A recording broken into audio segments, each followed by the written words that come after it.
السلام علیکم ورحمۃ اللہ وبرکاتہ۔ اعوذ باللہ من الشیطان اللعین الرجیم، بسم اللہ الرحمن الرحیم۔ الحمد للہ الذی کان موجودا قبل حدوث الاشیاء ویبقى بعد فناء الاشیاء، تفرد بالاولیۃ والقدم ووسم كل شیء ما عدا بالفناء والعدم، كما قال ذا شأن كل شيء هالك إلا وجهه وكل نفس ذائقة الموت، وقال كل من عليها فان ويبقى وجه ربك ذو الجلال والإكرام، والصلاة والسلام على أشرف الأنبياء والمرسلين حبيب إله العالمين أبي القاسم محمد وعلى أهل بيت الطيبين الطاهرين المعصومين المظلومين، لا سيما بقية الله الحجة بن الحسن صلواتك عليه وعلى آبائه في هذه الساعة وفي كل ساعة، وليا وحافظا وقائدا وناصرا ودليلا وعينا حتى تسكنه أرضك طوعا وتمتعه فيها طويلا، اللهم صل على اما بعد فقد اوصيكم ونفسي بتقوى الله ان الله يحب المتقين۔ عزیزان گرامی، اپنے نفس کو اور آپ تمام حضرات کو تقوی الہی کی وعظ و نصیحت کرتا ہوں اور تقوی الہی کی دعوت دیتا ہوں۔ تقوی بہترین زاد راہ ہے۔ تقوی الہی کی بنا پر اعمال قبول ہوتے ہیں، اور تقوی الہی کی بنا پر انسان اللہ کی راہ میں چلتا ہے اور اللہ کے لیے کام کرتا ہے اور اللہ کی خوشنودی چاہتا ہے۔ تقوی الہی کی بنا پر انسان اللہ کے بتائے ہوئے احکام پر عمل کرتا ہے، اللہ کی اطاعت کرتا ہے، اللہ رسول اور اہل بیت کی اطاعت کرتا ہے، اور اللہ رسول اور اہل بیت کی اطاعت میں ہی زندگی کامیاب زندگی ہوگی، خوشحال زندگی ہوگی، پربرکت اور پررحمت زندگی ہوگی۔ اگر خدا رسول کی راہ پر چلے اور ان کے بتائے ہوئے طریقے پہ چلے تو ہمیں دین و دنیا دونوں جہان میں کامیابی ہوگی، اور دین و دنیا میں انسان سرخرو ہوگا، دین و دنیا میں انسان جو ہے خوشحال ہوگا۔ اس لیے کہ اللہ ہمارا خالق ہے، رازق ہے، مالک ہے، اس نے ہمیں پیدا کیا ہے، لہذا وہ ہماری ساری حالات کو بھی جانتا ہے کہ ہم کب سکون میں رہیں گے، کس چیز کے ذریعے سے خوشحال رہیں گے، کس چیز کے ذریعے سے مطمئن رہیں گے، کس چیز کے ذریعے سے انسان کامیاب رہے گا۔ آج روز جمعہ ہے۔ سورہ جمعہ اس بات کی تاکید کرتا ہے کہ جمعے کے دن خاص اہتمام ہونا چاہیے،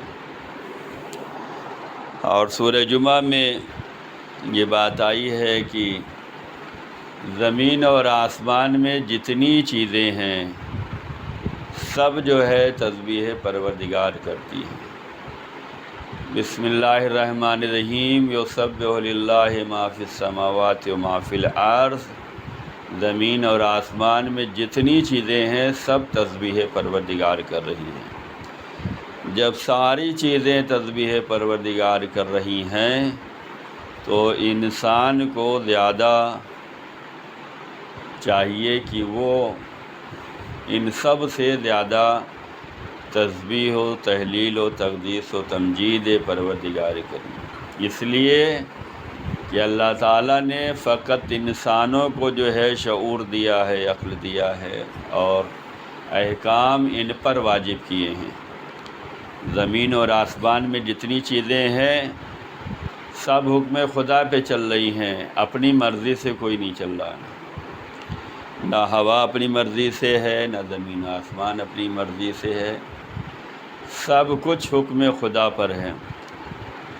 یہ سب بھی تسبیح کر رہی ہیں اور ان کے پاس عقل نہیں، شعور نہیں، لیکن انسان کو اللہ تعالیٰ نے عقل دیا ہے، شعور دیا ہے اور انسان کے اوپر واجبات رکھے ہیں۔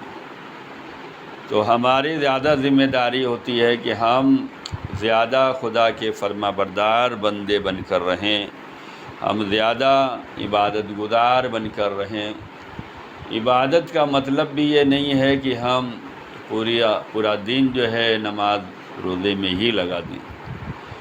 عبادت کا اصل مقصد یہ ہے کہ خدا یاد رہے، جو کام کرو خدا کے لیے کرو، خدا کی رضا کے لیے کرو، خدائی راستے پہ کرو، خدا نے جیسا چاہا ہے ویسا کرو۔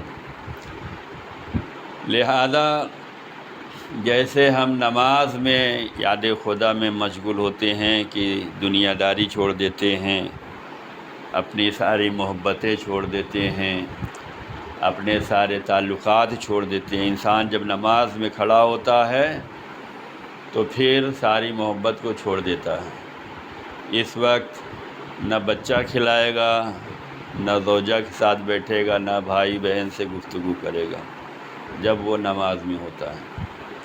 کوئی بھی کتنا ہو جائے یہ نماز میں ہے۔ اس وقت انسان اپنا کاروبار چھوڑ دیتا ہے، اس وقت انسان اپنی تکلیف چھوڑ دیتا ہے، اس وقت انسان عبادت خدا میں ہے۔ 2 رکعت بھی اگر نماز پڑھ رہا ہے تو وہ 2 رکعت میں یہی نیت ہے کہ خدا کے لیے پڑھ رہا ہوں، خدا کے بتائے ہوئے راستے پہ پڑھ رہا ہوں۔ اس وقت جو ہے کوئی خلل نہیں ڈال سکتا، نہ کوئی رشتہ داری خلل ڈال سکتی ہے، نہ کوئی محبت خلل ڈال سکتی ہے۔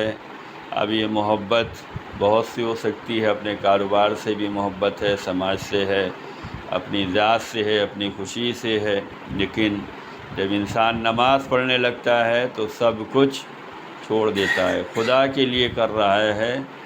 تو ایسے ہی زندگی کے ہر مرحلے میں انسان کام کرے تو خدا کے لیے کرے، اپنی اولاد کی بہترین تربیت خدا کے لیے ہو، والدین کی بہترین خدمت خدا کے لیے ہو۔ بعض دفعہ انسان تربیت کے مرحلے میں یا والدین کی خدمت کے مرحلے میں یا واجبات کی ادائیگی کے مرحلے میں پریشان ہو جاتا ہے کہ ہم ہی ہیں جو سب کریں، باقی جو سب عیش و آرام کر رہے ہیں سب دور ہیں، ہم ہی کو سب دیکھنا پڑتا ہے۔ لیکن اگر خدا کے لیے کر رہا ہوگا تو یہ سوچے گا ہمیں زیادہ صلہ ملے گا، ہم خدا کے راستے پہ چل رہے ہیں، ہمیں خدا زیادہ نوازے گا۔ اور یہی وجہ ہے جو اپنے والدین کا خیال رکھتے ہیں اللہ انہیں زیادہ نوازتا ہے۔ گھر میں والدین کی خدمت یہ بیان کیا گیا ہے روایتوں میں، حدیثوں میں، قرآن میں کہ ان کے ساتھ احسان کرو، ان کی دعا تمہارے حق میں جلدی لگے گی، ان سے محبت کے ساتھ پیش آؤ گے تو بڑی بڑی عبادتوں کا ثواب تمہیں دے دیا جائے، بغیر کیے ہوئے تمہیں مل جائے گا۔ بہت سے ایسی چیزیں ہوتی ہیں نا کہ آفر ملتا ہے کہ اتنے کا ہے، ابھی کر رہے ہو تو تمہیں اتنے ہی میں مل جائے گا، اتنا خرچہ نہیں کرنا پڑے گا۔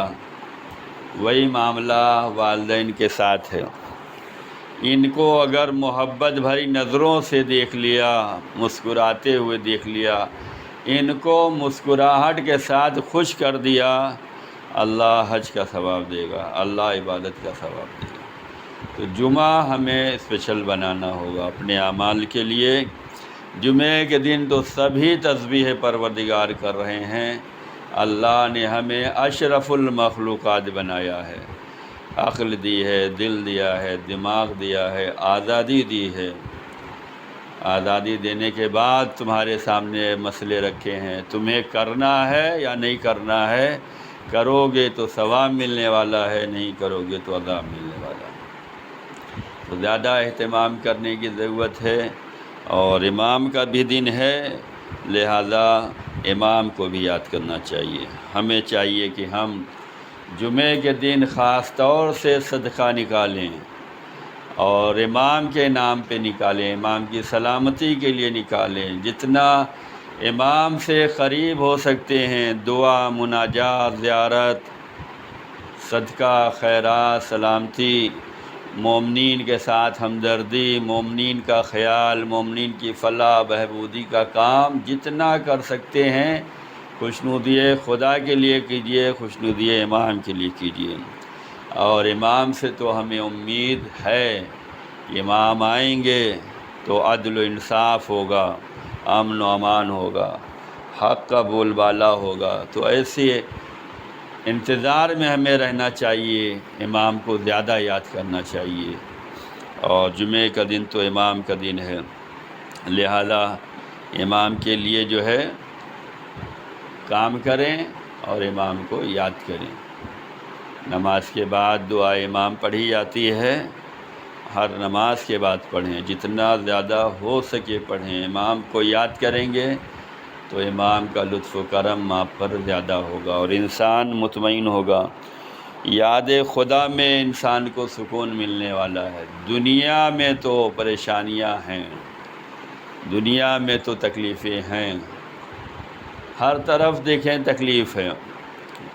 روس یوکرین میں کیا ہو رہا ہے، کیسے زندگی وہ لوگ گزارتے ہوں گے، کبھی سوچنا چاہیے کہ لائٹ بھی نہیں ہے، کام بھی نہیں ہے، بس دھماکے ہی دھماکے ہو رہے ہیں، ظلم ہی ظلم ہو رہا ہے۔ کون کس پہ کر رہا ہے یہ نہیں کہا جا سکتا، لیکن ہر انسان، کسی کو اسلحہ بیچنا ہے تو کسی کو خریدنا ہے، خرید کر کیا کریں گے رکھ کے، اسے استعمال، ایک دوسرے پہ ظلم و ستم ہی ہو رہا ہے۔ یمن میں کیا ہو رہا ہے، دوسرے ملکوں میں کیا ہو رہا ہے، اس کے بعد جو بچے کچے ہیں وہ کرونا کے نام پر کیا نہیں ہو رہا ہے۔ تو ہر طرف پریشانیاں ہیں، ہمیں دعا کرنی چاہیے اور دعا کے ساتھ واجبات کی ادائیگی اور یاد خدا اور رسول اور آل رسول سے ہی ہمیں سکون اور اطمینان ملنے والا ہے۔ لہذا یہ تمام حالات پہ ہمیں نگاہ بھی رکھنی چاہیے اور اتنا ہی زیادہ ہم اللہ رسول اور اہل بیت سے قریب ہوں، اور یہ ان کی قربت ہی انسان کو سکون دے سکتی ہے، انسان کو مطمئن کر سکتی ہے، انسان کو خوشحال رکھ سکتی ہے۔ اس ہفتے کی جو مناسبات ہیں وہ بہت زیادہ ہیں۔ انشاءاللہ نماز کے بعد مجلس ہوگی، اس میں شہزادی کی بارگاہ میں خراج عقیدت پیش کیا جائے گا، ان کی تعلیمات سیرت بیان کروں گا انشاءاللہ۔ آج 28 جمادی الاول ہے، لیکن کل کی تاریخ 27 تھی۔ 27 جمادی الاول کو روضہ مسمار کیا گیا تھا۔ 14-15 سال ہو چکے ہیں۔ سامرہ جہاں پر 2 معصوموں کا روضہ ہے، جنہیں عسکرین کہا جاتا ہے، یہاں پر امام حسن عسکری علیہ السلام اور ان کے والد بزرگوار کا روضہ تھا، جو 2006 اور 2008 میں دہشت گردوں نے، دشمنان اہل بیت نے جو ہے حملہ کیا تھا،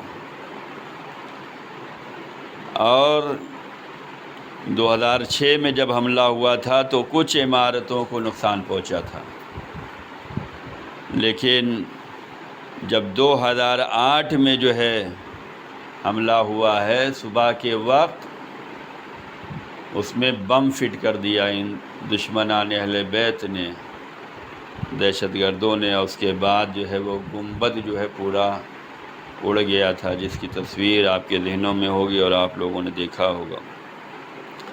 تو یہ مناسبت 27 جمادی الاول کی ہے، انشاءاللہ آگے بیان کروں گا۔ 28 جمادی الاول کو جو ہے مرزا محمد حسن شیرازی کی رحلت ہے، ان کو بھی آپ نے بارہا سنا ہوگا کہ انہوں نے جو ہے تمباکو کے حرام ہونے کا فتویٰ دیا تھا، جب باہر کی کمپنیاں ایران میں آ کر تمباکو کا کارخانہ انہوں نے کھولا تھا، اور اسی کمپنی اور فیکٹری کے ذریعے سے وہاں جو ہے اسلام کے خلاف سازشیں کرنا چاہتے تھے۔ تو ایسے موقع پر جو ہے مرزا محمد حسن شیرازی صاحب نے جو ہے تمباکو کی حرمت کا فتویٰ دیا تھا اور دشمنوں کی سازشوں کو ناکام کر دیا تھا۔ باہری لوگ جو دوسرے ملکوں میں جاتے ہیں وہ کمپنیوں کے نام پہ جاتے ہیں، جاب کے نام پہ جاتے ہیں، لیکن پھر وہ وہاں پر خرافات کرتے ہیں، ایک ملک دوسرے ملک کے خلاف سازشیں رچتا ہے، ماحول بگاڑتا ہے۔ آج کے زمانے میں بھی بہت زیادہ ہو رہا ہے، آج کا زمانہ تو اور زیادہ ایڈوانس ہوتا جا رہا ہے، سب کو جاننے کی ضرورت نہیں ہے، وہیں سے میسج گھما دیا جاتا ہے، وہیں سے نیوز دے دی جاتی ہے، وہیں سے جو ہے انسان کام پہ سب کو لگوا دیتا ہے اور انسان لگ جاتا ہے۔ تو مرزا محمد حسن شیرازی صاحب کا بھی احسان ہے، اور یہ اس وقت کامیابی ہوتی ہے جب قوم ساتھ میں ہو۔ فتویٰ دیا گیا تو لوگوں نے فتوے پر عمل بھی کیا ہے، اور آج دشمن اسی لیے زیادہ ڈرا ہوا ہوتا ہے، اور نوجوانوں کے درمیان اور لوگوں کے درمیان یہی کہ فتوے کی اہمیت کو گھٹایا جاتا ہے۔ اگر قوم اپنے علماء سے، مجتہدین سے، مراجع سے وابستہ رہے اور ان کی راہ پہ چلے، ان کے بتائے ہوئے راستے پہ چلے تو کامیابی ہوگی۔ آج اتنی جو خرافاتیں ہو رہی ہیں اس کی وجہ یہی ہے کہ دشمن ہر طریقے سے آزماتا چلا آتا ہے اور نئے نئے طریقے کھوجتا رہتا ہے۔ جو لوگ ناکام ہوئے تھے انہوں نے دوسرے راستے تو اختیار کیے ہوں گے، اور یہ تو بہت پرانا واقعہ ہے۔ ان کی رحلت جو ہے 1319 ہجری میں ہوئی ہے، ابھی کب کیا چل رہا ہے؟ ابھی 1444 چل رہا ہے۔ تو اتنے پرانے زمانے میں جب یہ ماحول تھا تو آج کے زمانے میں تو نئے نئے طریقے ہوں گے۔ 29 جمادی الاول کو جو ہے محمد بن عثمان بن سعید عمری جو امام کے دوسرے نائب تھے، ان کی رحلت ہوئی ہے، اور پہلی جمادی الثانی کو جو ہے ہارون رشید واصل جہنم ہوا ہے، اور 3 جمادی الثانی کو جو ہے شہزادی فاطمہ زہرا سلام اللہ علیہا کی شہادت واقع ہوئی ہے۔ تو یہ ہفتے کی مناسبت ہے جس میں کچھ آپ کی خدمت میں پیش کرنا چاہتا ہوں کہ روضہ عسکرین عراق کے شہر سامرہ میں ہے، اور اس روضے میں حضرت امام علی نقی علیہ السلام اور آپ کے فرزند امام حسن عسکری علیہ السلام اور زوجہ امام حسن عسکری علیہ السلام مادر امام زمانہ جناب نرجس خاتون اور امام محمد تقی علیہ السلام کی دختر نیک اختر حکیمہ خاتون اور بعض دیگر علوی سادات اور علماء جو ہیں یہاں پر دفن ہیں سامرہ میں۔ اور اسی کے ساتھ ایک بڑی مسجد ہے جسے سرداب غیبت امام زمانہ کہا جاتا ہے، یہی سامرہ میں ہے۔ تو یہاں پر جو ہے 2 دھماکے کیے گئے، 2006 میں اور 2008 میں، اور اس سے جو ہے بہت نقصان ہوا، اور پھر علماء نے اور حکومت نے اور مومنین نے اور دنیا بھر کے مومنین نے، اور ہمیں یاد ہے کہ بمبئی میں بھی علماء نے خطبات جمعہ میں اعلان کیا، اور یہاں سے بھی مومنین نے تعاون کیا، اور وہ روضہ شاندار روضہ بنا جو آج آپ دیکھ رہے ہیں۔ اور اس میں جو ہے بہت سے جو کام ہوئے ہیں وہ آیت اللہ سستانی صاحب قبلہ کی زیر نگرانی ہوئے ہیں۔ حرم کی جو دوبارہ مرمت شروع ہوئی تو وہ کام جو ہے 2015 میں مکمل ہوا، اور اس گنبد پر 23,000 سونے کی اینٹیں لگی ہیں۔ جو گنبد بنا ہے اس میں 23,000 سونے کی اینٹیں لگی ہیں، اور حرم کی زری یہ مطہر آیت اللہ سستانی کے مدد سے بنائی گئی۔ اس پروجیکٹ میں بہت زیادہ خرچے ہوئے، اور جس کا جو ہے خرچہ جو ہے دفتر آیت اللہ سستانی نے برداشت کیا، اور اس روضے کی زری جو ہے وہ 2009 میں ایران میں اس کا کام شروع ہوا، اور 2011 میں مکمل ہوا، اور جو آج زری لگی ہوئی ہے وہ ایران کی بنی ہوئی ہے۔ تو یہ دن بھی غم کا دن ہے کہ اسی دن جو ہے ظالموں نے اس گنبد کو مسمار کیا تھا، اور یہ اس لیے کوشش کرتے ہیں تاکہ لوگوں کو در اہل بیت سے روکا جائے۔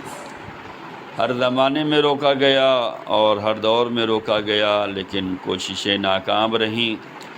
چاہنے والے اگر وہ ثابت ہوں تو کوئی نہیں روک سکتا، کرنے والے اگر آمادہ ہوں، اطاعت کرنے والے، فرما برداری کرنے والے، محبت کرنے والے، اس راہ پہ چلنے والے اگر ثابت ہوں تو کوئی نہیں روک سکتا۔ مدینے میں رسول اللہ کی رحلت کے بعد کتنا زمانہ خلاف کر دیا گیا، لیکن جو چاہنے والے تھے وہ در پہ وابستہ رہے۔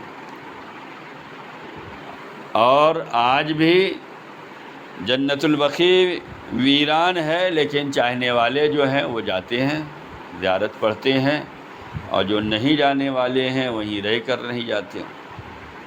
تو اصل مسئلہ جو ہے وہ انسان کی نیت کا ہے، اس کے عمل کا ہے، کہ وہ اپنی آمادگی دکھلائے تو ہر کام ہو سکتا ہے، اور اگر وہی اپنی جو ہے آمادگی نہیں دکھلائے گا تو نہیں ہو سکتا۔ لہذا ہمیں ہر طرح سے آمادہ رہنا چاہیے اطاعت خدا رسول کے لیے، اور اسی آمادگی کا نتیجہ ہے کہ آپ تمام حضرات نماز جمعہ میں آئے۔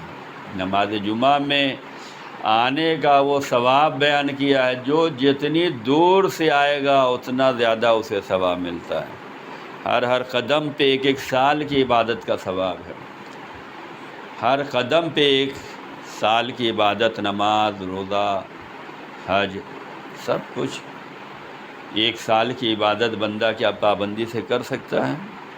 ایک مہینے کی نماز اگر کوئی وقت پہ پڑھ لے تو کامیاب ہے بندہ مومن ہے، چہ جائے کہ ایک سال۔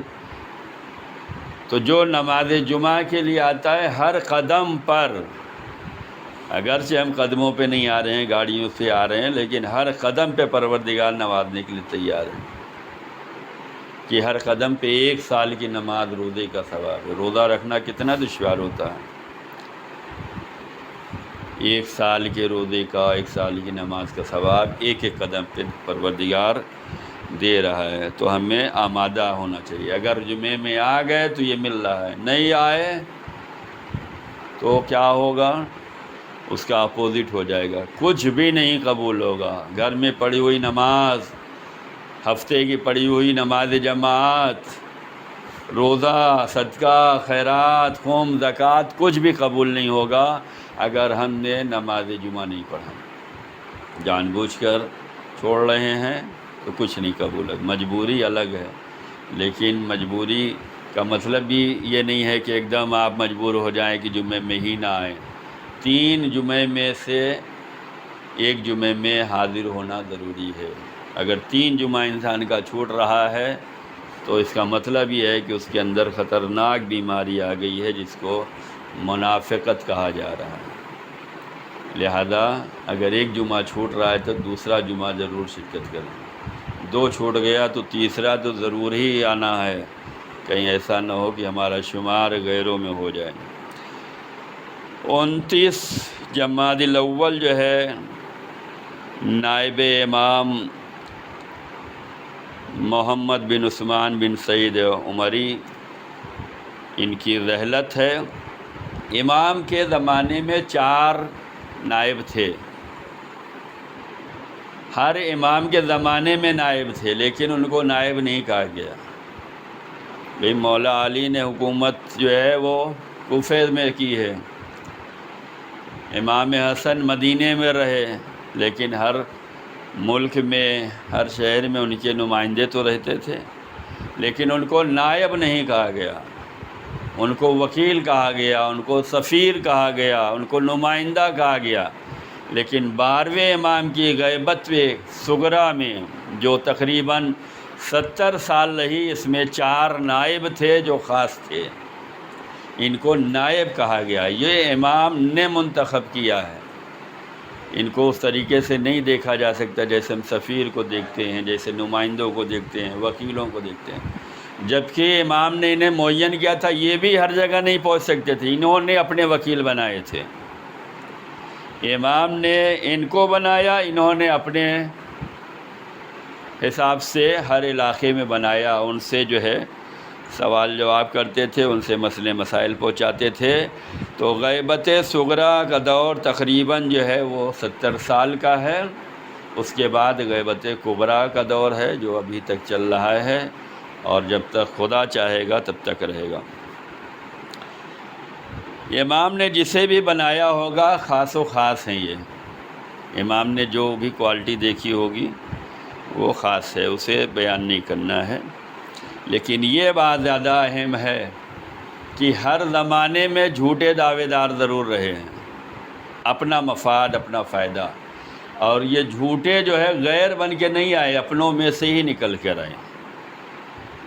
اور یہ بتلانے والے بھی امام زمانہ ہے کہ کس کس نے جھوٹا دعویٰ کیا ہے۔ نائب امام ہونے کا جھوٹا دعویٰ کیا گیا ہے، اس کے بعد تو سب امام ہی بننے کے لیے تیار ہیں۔ آج بھی بہت سی ملکوں میں بہت سے لوگ جو ہے اعلان کرتے رہتے کہ ہم ہی امام مہدی ہیں، ہم ہی وہ ہیں۔ امام بننے کا دعویٰ تو بعد میں، اس سے پہلے نائب خاص بننے کا دعویٰ کیا ہے، جبکہ امام نے 4 ہی بنائے تھے، لیکن بہت سے لوگوں نے جھوٹا دعویٰ کیا، جس میں امام نے ایک توقیع کے ذریعے سے، ایک خط کے ذریعے سے سب کے نام بیان کیے ہیں، اور امام نے ان جھوٹے دعوے داروں پہ لعنت کی ہے۔ ان میں سے ایک نام شلمغانی کا ہے۔ یہ شلمغانی کا نام آپ نے سنا ہے یا نہیں سنا ہے؟ اگر نہیں سنا ہے تو یوٹیوب پہ آیت اللہ بشیر نجفی کی ایک کلپ ہے جو شلمغانی کے بارے میں انہوں نے بیان کیا ہے۔ شہادت ثالثہ کا جو مسئلہ ہے جناب انہوں نے بشیر نجفی نے بیان کیا، اس میں اس کا نام لیا ہے، یہ شلمغانی کا نام، کہ شہادت ثالثہ کا جو سب ریفرنس دیتے ہیں اور سب عقیدت میں ڈوب جاتے ہیں کہ ہاں یہ کرنا چاہیے، یہ شلمغانی کی ایجاد ہے۔ یہ شلمغانی کون ہے؟ نائب خاص کا دعویٰ کر رہا ہے، اس پر امام نے لعنت کی۔ کون ہے یہ؟ محمد بن علی بن ابی الاذاخر، جو شلمغانی کے نام سے معروف تھا، امام حسن عسکری علیہ السلام کے اصحاب اور بغداد کے شیعہ محدثین میں شمار کیا جاتا تھا۔ شیعہ محدثین یعنی جو حدیث بیان کرنے والے ہوتے تھے شیعہ، اس میں اس کا نام ہوتا تھا، امام کے اصحاب میں شلمغانی کا نام۔ اور کہا جاتا ہے کہ حسین بن لو سے حسد کی وجہ سے جو ہے یہ مسلک امامیہ سے الگ ہوا تھا۔ کیوں؟ حسد کی وجہ سے۔ حسد بہت بڑی بیماری ہے، حسد بھی بیماری ہے، اور یہ دولت ہمارے ہی پاس رہے، ہم ہی دولت مند بن جائیں، ہمارے پاس سارا خزانہ آ جائے، یہ بھی بہت بڑی بیماری ہے۔ تو یہ شلمغانی جو ہے حسین بن لو سے حسد کی وجہ سے مسلک امامیہ سے جدا ہوا، اور امام کی طرف سے جھوٹی نیابت کا اس نے دعویٰ کیا۔ آخرکار امام زمانہ علیہ السلام کی طرف سے جھوٹے دعویٰ داروں کے ساتھ اظہار بیداری کی خاطر صادر ہونے والی توقیع میں امام نے صراحت کے ساتھ شلمغانی کا نام لیا ہے۔ یہی شلمغانی ہے جس نے شہادت ثالثہ کو رائج کیا ہے، اور سب اب تو الحمدللہ یہ مسئلہ کم ہو رہا ہے، ورنہ سب جس کو دیکھو وہ محبت میں ڈوبا پڑا تھا، سب کی الگ الگ نماز ہو رہی تھی۔ ہم ان کے پیچھے نہیں پڑھ رہے، ہم اس عقیدے کے، ہم ہم اس عقیدے کے ہیں۔ تو انسان جب اپنے الگ ہوتے ہیں تو وہ زیادہ خرافات پھیلاتے ہیں۔ جو لوگ نبی کے ساتھ تھے، نبی کے بعد انہوں نے کتنا خرافات پھیلایا، اتنا کہ ایک ہفتہ بھی نہیں گزرا نبی کی بیٹی پہ ظلم و ستم کر دیا، پورے مدینے کو دشمن اہل بیت بنا دیا، دروازہ جلا دیا گیا علی کے گلے میں، یہ سب تو بہت سے نام ہیں، فقط نام بیان کر دیتا ہوں اس لیے کہ وقت زیادہ ہو جائے گا۔ تو امام نے جو توقیع بیان کی ہے اس میں جھوٹے نائبین کے جو نام لیے ہیں اس میں شلمغانی ہے، شریعی ہے، محمد بن نصیر نمیری ہے، محمد بن علی بن بلال ہیں، احمد بن بلال کرخی ہے، حسین بن منصور اللاج ہے۔ یہ وہ سارے ہیں جو خاص و خاص ہیں، امام کے ساتھ رہتے تھے، اصحاب میں شمار تھے اور یہ درس دیتے تھے، مسئلے مسائل بیان کرتے تھے، لیکن سب نے جو ہے اپنے فائدے کے لیے کہ ہمارا نام اونچا رہے، ہماری شہرت رہے، سب نے جو ہے لوگوں کو گمراہ کرنا شروع کر دیا۔ تو جب امام نے ان لوگوں پہ ان کا نام ظاہر کیا، اس پہ لعنت کی ہے، تو آج کے دور میں تو زیادہ ہی احتیاط کی ضرورت ہے۔ تو ہمیں چاہیے کہ ہم ہمیشہ دیندار رہیں، ثابت قدم رہیں، دین کی معرفت حاصل کرتے رہیں اور دین کی خدمت کرتے رہیں اور بیدار رہیں، ہوشیار رہیں کہ ہمیں کیا کرنا ہے۔ ہمیں وہ کام کرنا چاہیے جو اللہ، رسول اور اہل بیت کی خوشنودی کے لیے ہو، اور اہل بیت کی خوشنودی یہی ہے کہ مومنین مل کر رہیں، مومنین اتحاد سے رہیں، مومنین جو ہے ایک دوسرے کے ساتھ رہیں۔ آپ سب عزادار ہیں، مومنین ہیں۔ جناب امام حسین نے جو مکے سے خط لکھا ہے سفیر امام حسین کے ساتھ، اور جو کوفے والوں کو لکھا ہے، اس میں بھی یہی تھا کہ تم مل کے رہنا، اور ہمارا نمائندہ جائے گا دیکھے گا کہ تمہارا ایک دوسرے کے ساتھ تعلقات کیسے ہیں، ایک دوسرے کے ساتھ ہمدردی ہے یا نہیں ہے۔ تو یہ وہ ساری چیزیں ہیں جسے ہمیں خیال رکھنا چاہیے۔ خدا ہم سب کو خدمت دین کرنے کی توفیق عنایت فرمائے اور خدمت دین کے ساتھ نشر تعلیمات اہل بیت کی بھی توفیق عنایت فرمائے۔ پروردگار ہم سب کے گناہ صغیرہ کبیرہ کو معاف فرمائے، ہم سب کی پریشانیوں کو دور فرمائے، ہم سب کو در اہل بیت سے وابستہ و پیوستہ فرمائے، امام کے ظہور میں تعجیل فرمائے۔ بسم اللہ الرحمن الرحیم، انا احسن الحدیث وابلغ الموعظہ کتاب اللہ، اعوذ باللہ من الشیطان الرجیم، بسم اللہ الرحمن الرحیم، والعصر ان الانسان لفی خسر الا الذین آمنوا وعملوا الصالحات وتواصوا بالحق وتواصوا بالصبر۔ اللہم صل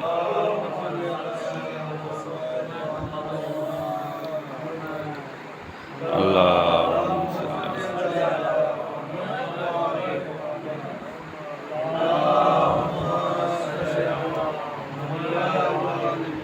اعوذ باللہ من الشیطان الرجیم، بسم اللہ الرحمن الرحیم، الحمدللہ الذی لا الہ الا هو الحلیم الکریم، غافر الذنب وقابل التوب وهو الغفور الرحیم، سبحان من سبقت رحمتہ وغضبہ وبسط الیدین بالرحمہ، سبحان من لم یکلف نفسا الا دون وسعها وعفا عن السیئات ولم یجاذبها، سبحان من لا یزداد الاماس العباد الا کرما وجودا وعلى كثرة الذنوب إلا عفوا وصفا، نشهد أن لا إله إلا الله وحده لا شريك له وأشهد أن محمدا عبده ورسوله وأشهد أن أمير المؤمنين وأولاد المعصومين حجج الله، أما بعد۔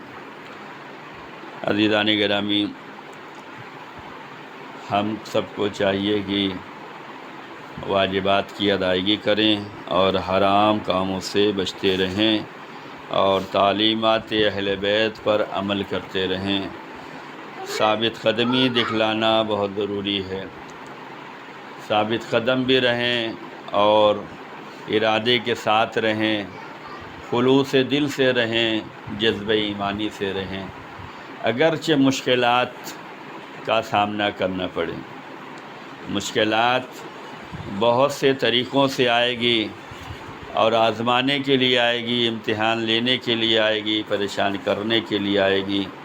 اس میں ہمیں حوصلہ دکھلانا ہے، ثابت قدمی دکھلانی ہے، جذبہ ایمانی دکھلانا ہے، اور کس راہ کے پر ہم ہیں وہ دکھلانا ہے۔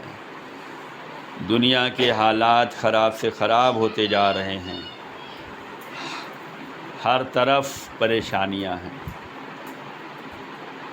ان پریشانیوں میں پریشان نہ ہوں، بلکہ اپنے دل و دماغ کو سکون دینے کے لیے اللہ رسول سے وابستہ رہیں، اپنے گھروں میں تلاوت قرآن کریں، حدیث قصہ پڑھیں۔ حدیث قصہ بڑی پاورفل دعا ہے، رحمت کے فرشتے آتے ہیں، ملائکہ آتے ہیں، گناہوں کی مغفرت ہوتی ہے۔ تو یہ حدیث قصہ پڑھیں، پریشانیاں آنے کے بعد نہ پڑھیں، پریشانی آنے سے پہلے پڑھتے رہیں۔ انسان پریشانی میں تو پریشان ہو کر پڑھتا ہے، خوشحال ہو کر پڑھے تو بات الگ ہے۔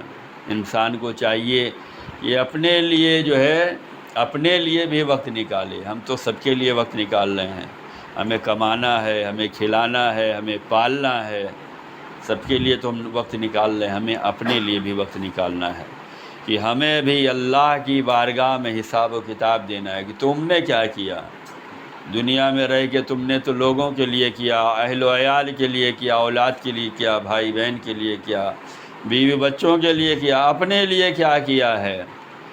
تو جو ہم روزی روزگار کر رہے ہیں، جو کام کر رہے ہیں، ہمیں چاہیے کہ ہم اپنے لیے بھی کریں۔ اپنے لیے یہ کرنا ہے کہ نماز صبح کے لیے ہمیں خود اٹھنا ہے، نماز صبح پڑھیں۔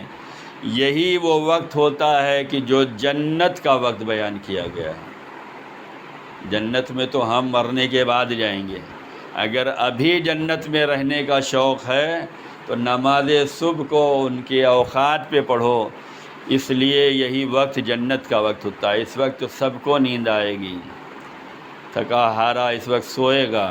تمہیں چاہیے کہ تم اللہ کے خاص و خاص بندے ہو، اپنی تیاری کے لیے تمہیں اللہ کی بارگاہ میں کھڑا ہو جانا ہے، اور ایسا نہ ہو کہ بس 2 رکعت پڑھ کے پھر بستر ہی پہ لیٹ جائیں۔ نہیں، مستحب ہے کہ نماز پڑھنے کے بعد دعا مناجات کرو، یہاں تک کرو کہ سورج نکل آئے، اس لیے کہ یہی وقت روزی بٹ رہی ہوتی ہے۔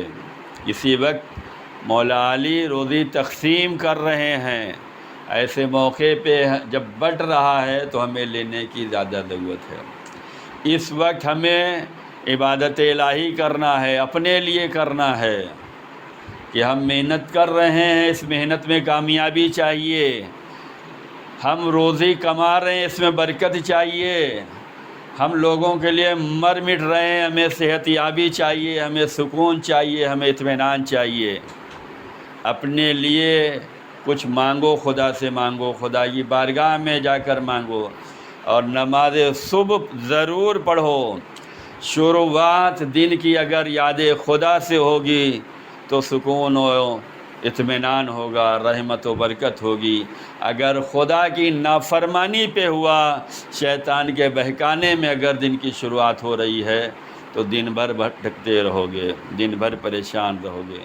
تو اگر زندگی میں سکون چاہتے ہو تو نماز صبح کو پڑھیں، اپنے لیے دعا کریں، اہل و عیال کے لیے دعا کریں۔ یہی خدا چاہتا ہے، یہی رسول اور آل رسول چاہتے ہیں۔ آنے والے زمانے اچھے سے خراب کی جانب جا رہے ہیں، بد سے بدتر ہوتے جا رہے ہیں۔ ایسے موقع پر ہمیں چاہیے کہ ہم اچھے سے اچھا کردار، اچھی سے اچھی فکر، اچھے سے اچھا جذبہ، اچھے سے اچھا ایمان، اچھے سے اچھا عمل کر کے دکھلائیں کہ اگر ہم ابھی تک نماز صبح کو وقت پہ نہیں پڑھتے تھے تو یہ ایمان پیدا کر لیں کہ جو خدا ہمیں دے رہا ہے اس خدا کے بتائے ہوئے راستے پر چلیں اور نماز صبح کو وقت پہ پڑھیں۔ وہی ایمان میں اضافہ ہوگا، وہی عمل میں اضافہ ہوگا، وہی نکھار آئے گا، وہی خوشنودی کے لیے ہوگا، اور یہیں سے ہمیں کامیابی ملنے والی ہے۔ آج کی جو سب سے بہترین عبادت ہے وہ رسول اور آل رسول پہ درود و سلام پڑھنا ہے، اور یہ ایسی عبادت ہے جس میں اللہ اور ملائکہ اور رسول اور آل رسول اور تمام مومنین شامل ہوتے ہیں۔ بسم اللہ الرحمن الرحیم، ان اللہ و ملائکتہ یصلون علی النبی یا ایھا الذین آمنوا صلوا علیہ وسلموا تسلیما۔ اللہم صل علی سید المرسلین شفیع المذنبین نبینا محمد۔ اللہم صل علی سید الوصین امیر المومنین علی ابن ابی طالب۔